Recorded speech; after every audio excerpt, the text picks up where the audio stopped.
Today on Public Eye News, recent flooding renews calls to reform Michigan's dam network, and later NMU announces the winner of its Big Pitch Entrepreneurship Contest. Aubrey Huddleston will have your weather forecast for the next couple of days, and later JT DeMog will bring you today's sports breakdown. I'm Toby Camilli. And I'm Bianca Kroll, and this is Public Eye News.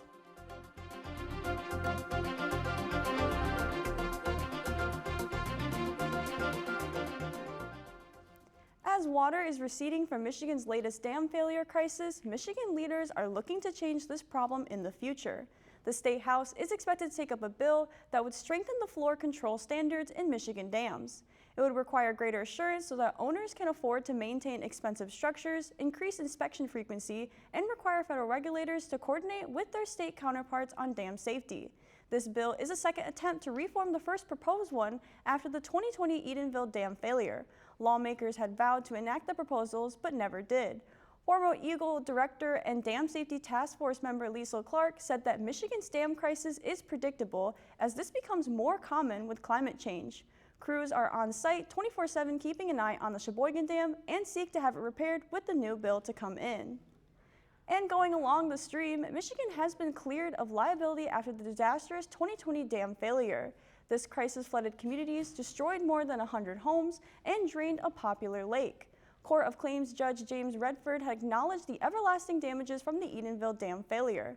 Though, he said that the relentless rain and unprecedented 100-year flood disrupted the Midland area and not the Waxham Lake. Lawyers who had represented thousands of people that sued the state claimed that the decisions by the environmental regulators contributed to the dam collapse. The lake has risen more than 5 feet above the normal level. Northern Michigan University students got a chance to showcase their business ideas at the annual Big Pitch competition yesterday in the Jacob Eddy Innovation Hall. The event was designed to be like Shark Tank and give students a chance to seek funding for their pitches as well as receive real-world feedback. This year's grand prize was $3,500 and it went to Maya Van Berkom for her pitch of Zytec. Second place went to Brooke Clues and Janelle Harris for their startup Superior Sourdough. And researchers at Michigan Tech University have developed a new and sustainable building material that's made from leftover wood waste. The material is lighter than steel, but just as strong. The project is being led by Professor Xin-Feng Xia. The process uses fungi to break down lignin in wood, which leaves behind strong fibers that help to increase the durability. The research is part of an effort to help reduce waste in the lumber industry and offer more environmentally friendly building materials. Students involved say the project gives them hands-on experience. President Trump has announced another ceasefire extension in Lebanon. This comes as the president is projecting confidence on ending the war in Iran, while acknowledging Americans will pay a price until a deal's been reached. CBS's Jared Hill has more.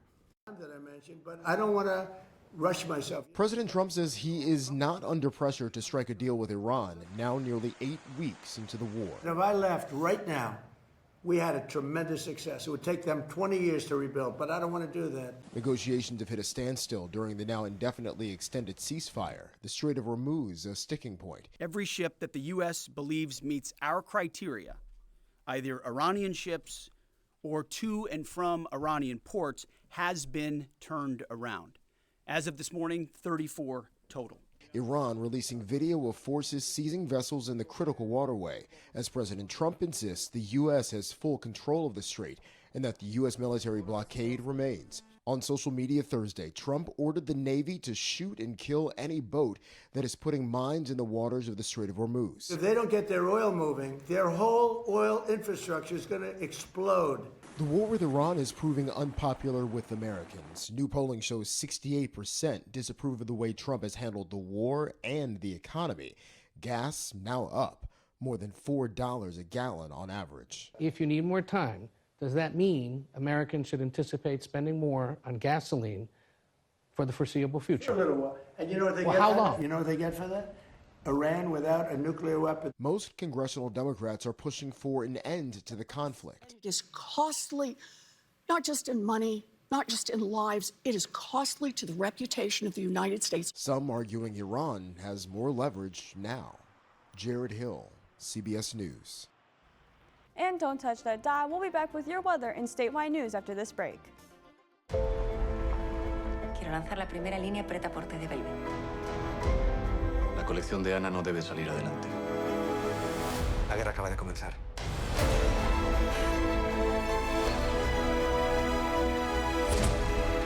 ¿Tú sabías que Alberto estaba vivo?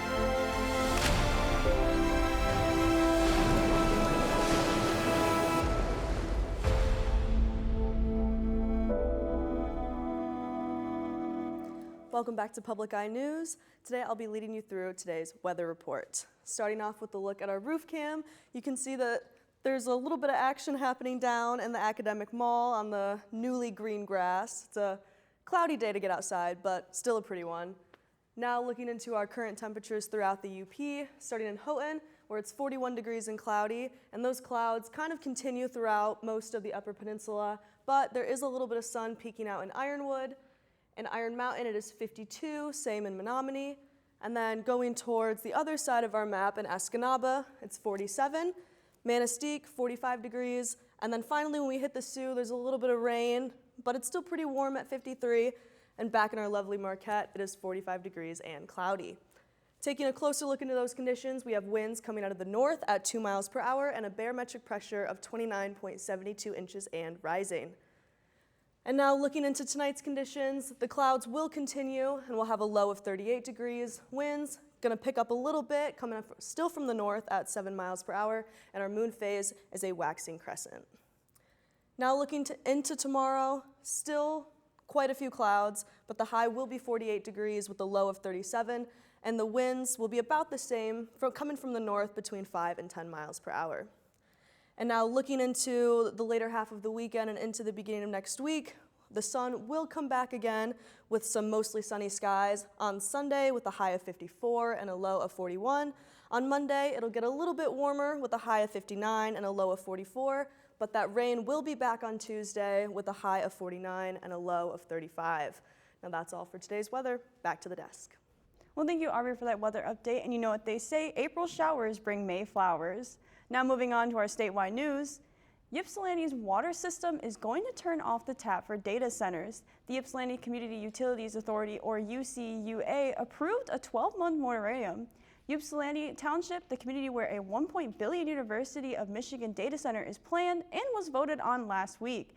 The UCUA board's resolution bars commitment of water and sewer services to hyperscale and mid-sized data centers, artificial intelligence computing facilities, and high-performance computational centers. The utility's water and sewer capacity is limited, and they need to be proactive about addressing the data center water demands.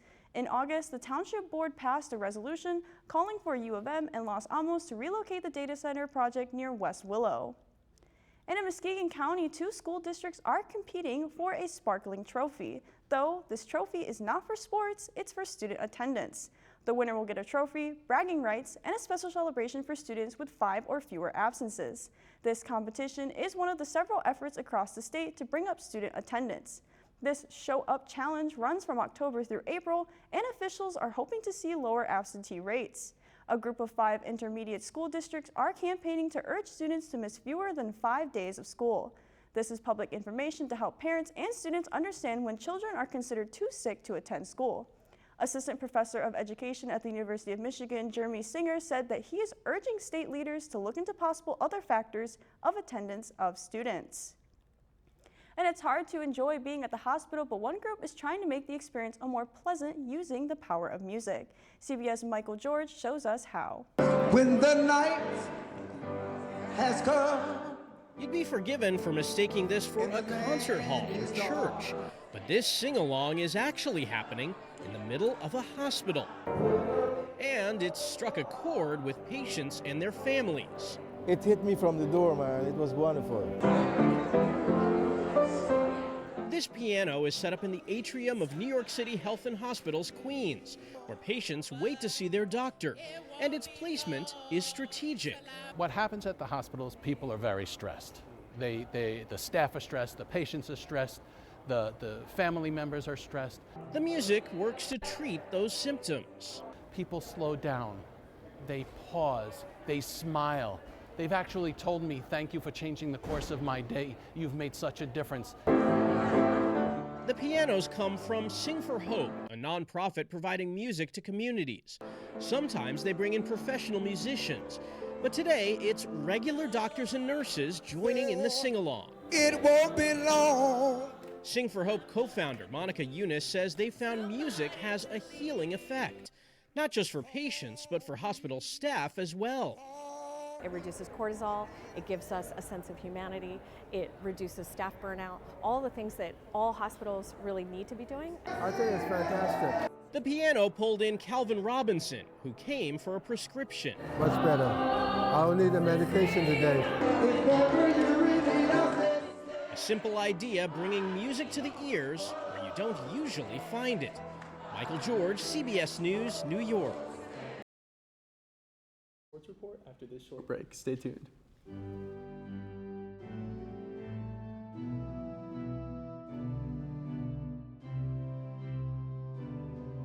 Each of us has built our own current with our own direction.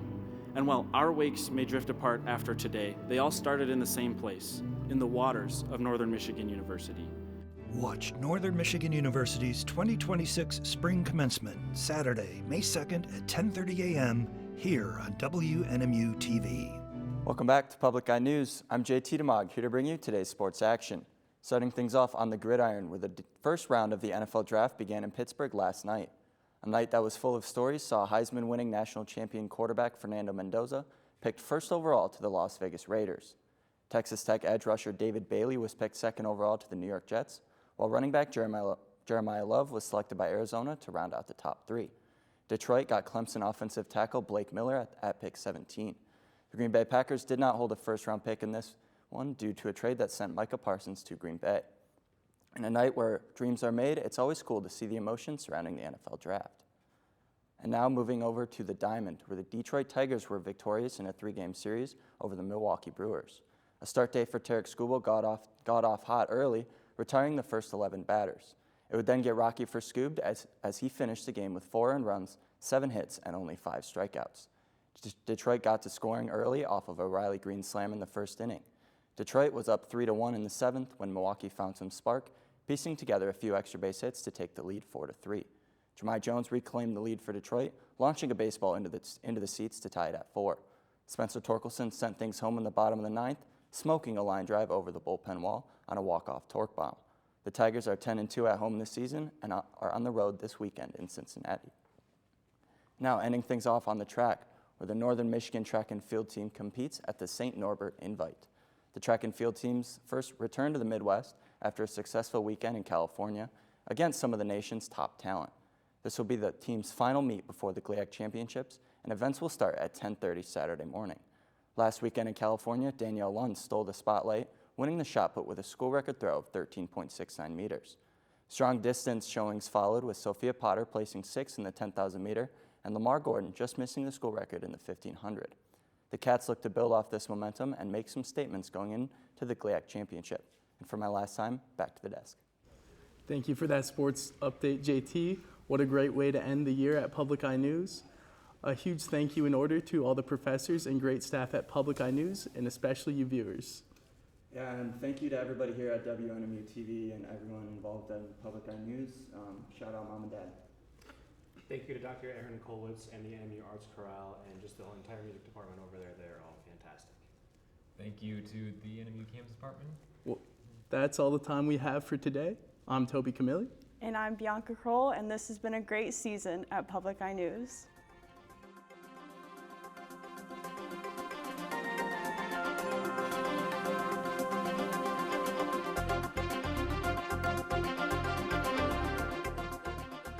The preceding program was produced by WNMU TV, Northern Michigan University Public Television, in studios located in Elizabeth and Edgar Hardin Hall.